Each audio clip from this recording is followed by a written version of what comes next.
라디오 통일 사용 설명서, 한반도의 통일이 되면 어떻게 살아야 할까, 다양한 방법을 설명해드리고 있습니다. 먼저 경험하는 통일 이야기, 통일TV 진천규 대표 모셨습니다. 안녕하세요. 예, 반갑습니다. 안녕하십니까? 네, 오늘 5월 12일 일요일입니다. 올해 부처님 오신 날이죠. 네, 네. 예, 부처님 오신 날은 사실 저 같은 직장인 입장에서 보면 이렇게 일요일에 있다는 건 좀 아쉽거든요. 그렇죠. 쉬는 날이 하루 줄어서. 뭐 누구나 그렇지 않을까요? 대표님께서는 어떠세요? 대표님이시니까 별로 아니에요. 섭섭하지 저도 않으시지 마찬가지죠. 않을까. 어쨌든 뭐 예. 쉬는 날이 많으면 좋지요. 네, 직장인들의 심정을 잠깐 얘기해봤습니다. 어쨌든 오늘 이제 불기 2563년 이 부처님 오신 날인데, 부처님 오신 날에는 다들 알다시피 이제 많은 신도분들 이제 절을 찾으시잖아요. 북한에도 절이 있죠? 예, 절은 의외로 많이 있습니다. 보니까 소위 수가 많아요? 명산 대찰 해가지고 뭐 산에는 큰 산에는 이제 있는데 북쪽도 마찬가지입니다. 제가 보니까 한 80곳이 있다고 그러죠. 생각보다 80곳. 많네요. 예, 생각보다 많습니다. 예. 저 대표적으로 금강산 신계사 제가 가본 곳, 네. 뭐 개성의 영통사, 뭐 묘향산 보현사, 그리고 뭐 정방산의 성불사, 예. 뭐 평양 외곽의 대성산의 광법사. 유명한 사찰들이네요. 예, 그래서도. 사찰도 제가 절은 좀 많이 가봤는데 네. 아주 뭐 사찰이 대단히 많이 잘 보존이 돼 있고 많습니다. 우리 사찰에 가보면 주변 환경과 쫙 어우러져서 네. 굉장히 아름답잖아요. 예. 북의 절도 북한의 절도 마찬가지겠죠? 오히려 더 하지요. 자연의 속에 그대로. 네. 거기는 이제 소위 이 개발이라든지 이런 것들이 좀 제한이 되는 것 같아요. 소위 네. 명사는 뭐 풀 한 폭이 돌멩이 하나 가지고 나오지 못하게 소위 국립공원은 철저히 관리를 하고 있다고 그러거든요. 네. 그래서 그런지 뭐 이런 절 이외에 다른 건물들이 거의 없으니까 완전히 자연 속에 산 속에 그대로 있는 이 사찰의 모습이지요. 오히려 탁 트인 풍경을 좀 더 잘 볼 수도 있겠네요. 네, 그렇습니다. 네, 직접 사찰을 이제 방문해 보셨다고 하니까 이제 가셨던 때 이제 나누셨던 얘기들 먼저 좀 들어보도록 할까요? 네. 이 함께 들으시는 여러분들도 어떤 선입견을 버리고 이 여기가 어디 같은지 한번 이 절의 모습을 한번 상상해 보시기 바랍니다.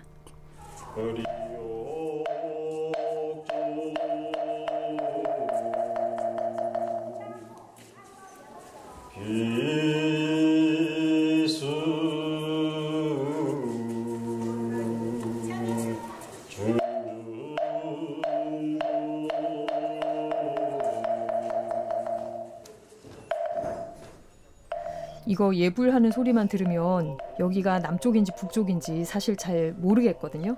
뭐 알 도리가 없죠. 저도 뭐 이게 참 이게 이 연불의 내용을 뭐 정확히 알진 못하지만 뭐 네. 반야심경 이 정도는 아는데 거의 뭐 다를 이유가 없지요. 네. 여기는 어딘가요? 저기 묘향산의 보현사입니다.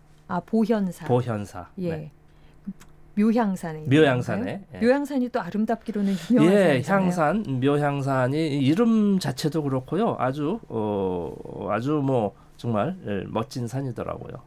네, 북한의 묘향산에 있는 보현사, 북한 사찰, 불교에 대한 얘기를 오늘 구체적으로 나눠보기 전에 의미 있는 메시지를 먼저 하나 들려드리겠습니다.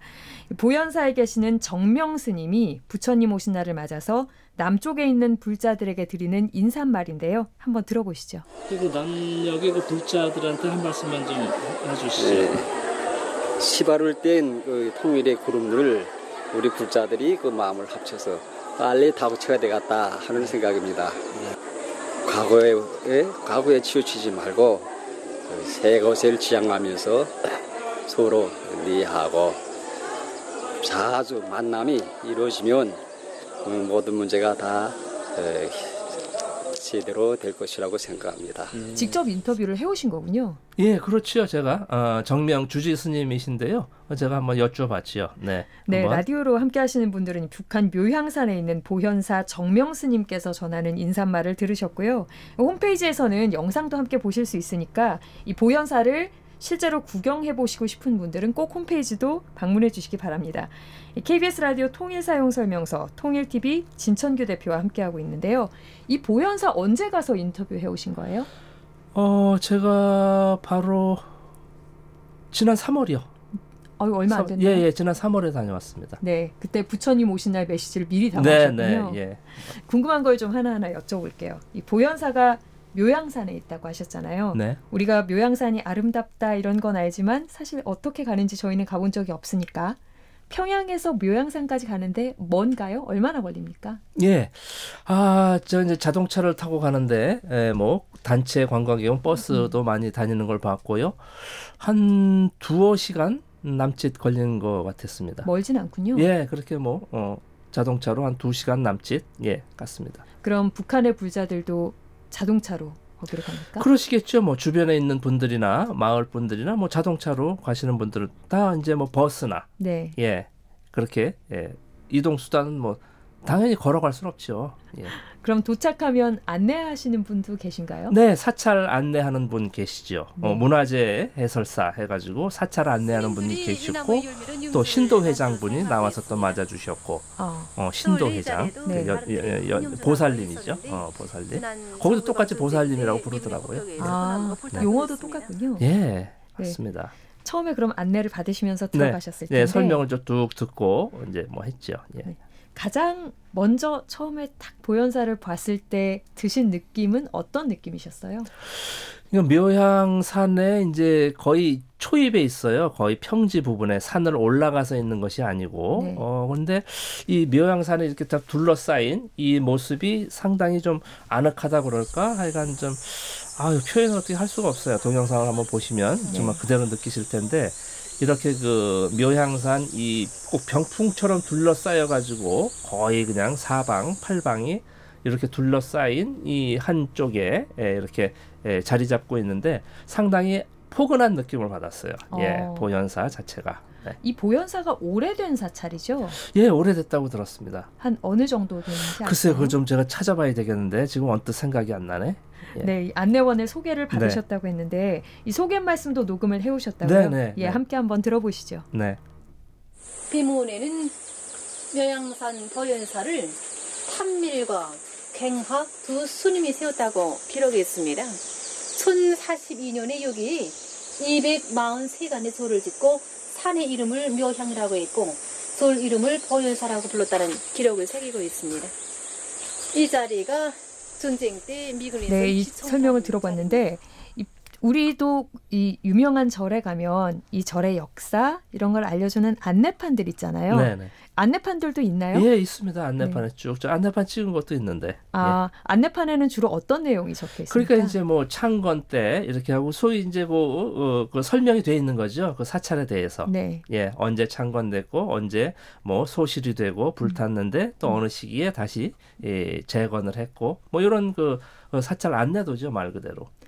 네, 이 보현사에 자랑하면 그 임진왜란 당시에 나라를 구한 서산대사 입적한 사찰로도 굉장히 유명하지 않습니까? 이 서산대사를 기리는 사당 직접 가보셨나요?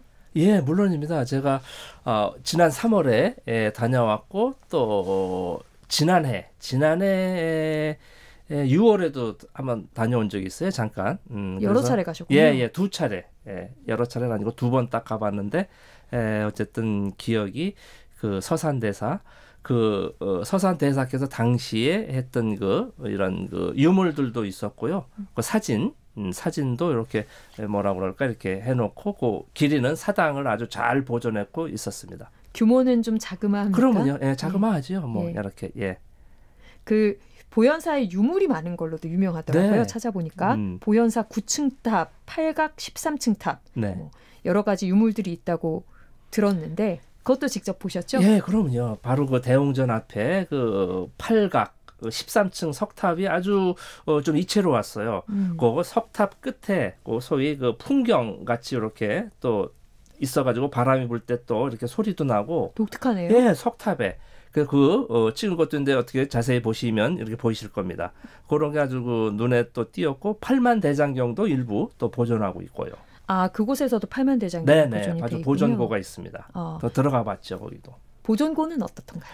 거기도 상당히 의외였는데 이제 소위 보습을 해야 된다고 그러더라고요. 적당한. 그러니까 외부 날씨가 춥거나 덥거나 관계없이 일정 온도, 일정 습도를 유지해야 오래된 그 팔만대장경이 이제 상하지 않으니까 그걸 그대로 유지하고 있었어요. 제가 지난 3월에도 소위 이제 히터, 지난 6월에 여름에 갔을 때는 에어컨.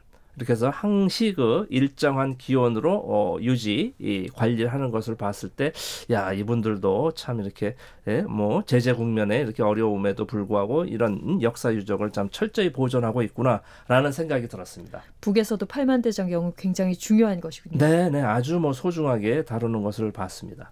네, 먼저 경험하는 통일 이야기 KBS 라디오 통일 사용 설명서 통일TV 진천규 대표와 함께하고 있고요. 지금 진 대표께서 소개해 주신 보현사 유물도 궁금하지만 좀 우리 한국의 불자분들께서 알고 싶은 건 북한에는 대체 스님이 몇 분이나 계실까? 북한에도 불자들이 많을까? 이런 것도 좀 궁금하실 것 같아요. 먼저 그 전에 저희가 보현사에서 30년째 계신 이 정명스님 말씀부터 먼저 들어볼까요? 여기에 대해서 설명해 주신다고 합니다. 우리 그 보현사는 역사도 오래고 우리 남쪽뿐만 아니라 해외에 널리 알려진 이런 그 이름 있는 사찰입니다. 이 사찰에서 부처님 그 이념대로 민족의 화해와 그 단합 또 인류의 그런 평화와 안전을 위한 이런 좋은 일들이 많이 진행되고 있는 것입니다. 모두들 여기 왔다 가서는 이런 그 중생을 위한 그런 좋은 일을 하려는 그런 결심들을 더 굳게 가지고는 한답니다. 오늘 선생님을 이렇게 만나고 보니까 참 남녘의 불자들 만난 것만큼이나 반갑습니다. 뭐 우리 민족의 화해, 단합 또 이런 좋은 얘기들을 많이 하셨는데 여러 가지 다양한 말씀을 해주시긴 했지만 제가 아까 여쭤봤던 건데 그런 것들을 조금 설명이 부족한 것 같으니까 제가 진 대표께 더 여쭤볼게요. 그 스님이나 불자들 실제 북한에 많은가요? 글쎄요, 많다는 게 어느 기준인지 잘 모르겠지만 그 보현사의 스님이 뭐 한 7, 8분 계셨다고 하고요. 그때 네. 제가 본 분들은 한 6분인가 나오셨어요. 6분이 다 이렇게 나오셔가지고 이렇게 예불도 드리고 연불도 해주시고 이제 이렇게 뭐 반야심경도 이렇게 독송도 해주시고 또 마침 그때 중국 관광객들이 또 이렇게 한 4, 50명이 몰려들었어요. 그래서 네. 뭐 이렇게 그분들도 또 이렇게 예불도 올리고 하는 모습도 같이 이렇게 더불어서 했고요. 그리고 또 그 신도 회장분이 계셨어요. 네. 보살님. 예. 네, 해서 또 구수하게 또 말씀도 해주시고 네. 또 뭐 부처님 오신 날에는 연등도 많이 달고 이렇게 사찰에 많이 찾아오셔서 뭐 우리 대한민국의 우리 남쪽의 사찰도 바로 오늘 아마 사찰에 대단히 많이들 가셔서 이렇게 뭐 소원도 빌고 뭐 국가의 또 안녕도 빌고 또 뭐 남북 간에 또 화합도 빌고 뭐 그렇게 크게 다르지 않았다고 저는 생각을 합니다. 신도 회장님 외에 다른 불자분들도 좀 만나보셨나요? 네, 한 2, 3분 또 이렇게 제가 간다고 하니까 뭐 이렇게 제가 평일이었으니까 네. 일요일 법회 시간을 맞춰 간 것도 아니고 평일날 또 이제 이렇게 남쪽에서 취재로 온다고 하니까 한 서너 분이 이렇게 오셨습니다. 그분들도 좀 좋은 말씀 많이 해주시던가요? 네, 물론이죠. 이렇게 해서 그분들은 하여간 이 남북 간에 북남 간에 이 한 민족인데 더 이상 흩어져서 살아서야 되겠느냐. 이렇게 해서 우리 불자끼리라도 좀 더 아까 그 정명스님 말씀은 바로 그렇게 좀 이야기들을 많이 하시죠. 네. 네. 우리 지금 저희가 이제 알고 있는 바로는 북의 종교의 자유가 사실 별로 없다. 이렇게 많이 알고 있잖아요. 예. 여기에 대해서는 좀 진 대표님 실제 가보시니까 그러니까요. 어떠시나요? 그래서 이게 자유가 어디까지 자유고 어디까지가 자유가 아닌지는 모르겠는데 반대말이 뭔지는 모르겠습니다. 하여간 뭐 저부터도 그랬고 사실은 지난 시기 반공교육 어마무시한 반공교육을 받은 세대거든요. 사실 심지어 북쪽은 사람이 아닌 줄 알았어요. 저는 어렸을 때 네. 도깨비 머리에 뿔 달린 도깨비. 저희 반공 포스터 같은 거 굉장히 많이 그렸죠. 그냥 뿔 달린 도깨비에 뭐 늑대 얼굴하고 심지어 뭐 승냥이 뭐 이리떼 이렇게 네. 배운 시절에 이 무슨 놈의 종교의 자유가 있느냐 먹을 자유도 없는데 말할 자유도 없는데 이런 시기에 너무 우리가 네. 이제 이렇게 소위 들씌워져 있다고 생각을 하거든요. 근데 제가 가서 보니까 같은 민족 이전에 같은 사람이래. 네. 사람. 예. 사람이다. 누군가 그랬잖아요. 사람이 살고 있었네. 예. 사람이에요. 옆집 사는 사람, 네. 이런 같은 또 말이 통하고 예. 얼굴 색깔이 같고 우리 같은 민족.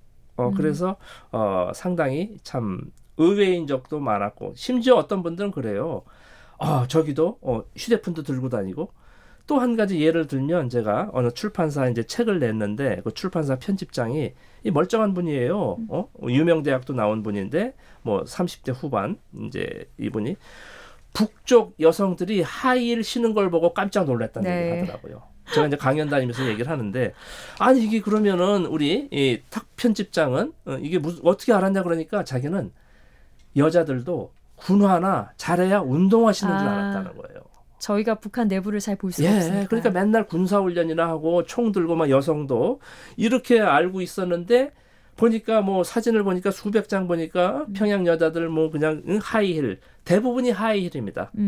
아니면 그렇게 높지 않은 힐 네. 구두를 신고 운동화 신는 사람 거의 없어요. 양장에 예, 또 양산을 또 많이 들고 다니더라고요. 네네, 지난 네. 여름에 보니까 그렇게 해서 너무 우리는 그리고 제대로 교육을 받은 적이 없습니다. 제대로 정확히. 네. 그래서 제가 이렇게 우리 KBS 우리 이정민 기자한테도 말씀드리는 게 좀 정확히 알자. 네. 제대로 알자는 네. 겁니다. 네. 제대로.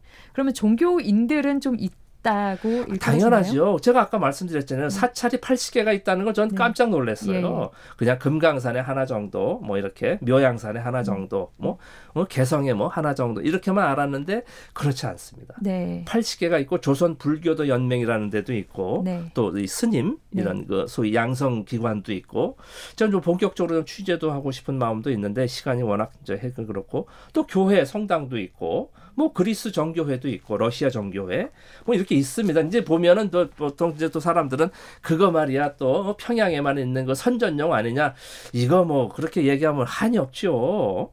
어쨌든 그분들은 나름대로 이렇게 또 종교 활동도 하고 이 조선민주주의인민공화국 헌법에 보장이 돼 있다고 그래요. 종교의 자유. 예, 그러면요.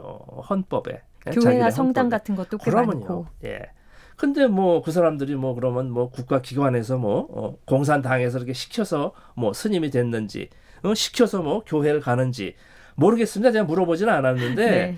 그렇게 하면 한이 없죠. 예. 끝까지. 그렇겠네요. 저희 북한의 사찰 오늘 이야기를 들어보면서 북한 종교에 대한 궁금증이 좀 어느 정도 풀린 것 같습니다. KBS 라디오 통일사용설명서와 함께 하시면 앞으로도 북한에 대해서 더 많은 정보를 알게 되실 겁니다. 통일TV 진청기 대표 다음 주에 뵙죠. 예, 고맙습니다.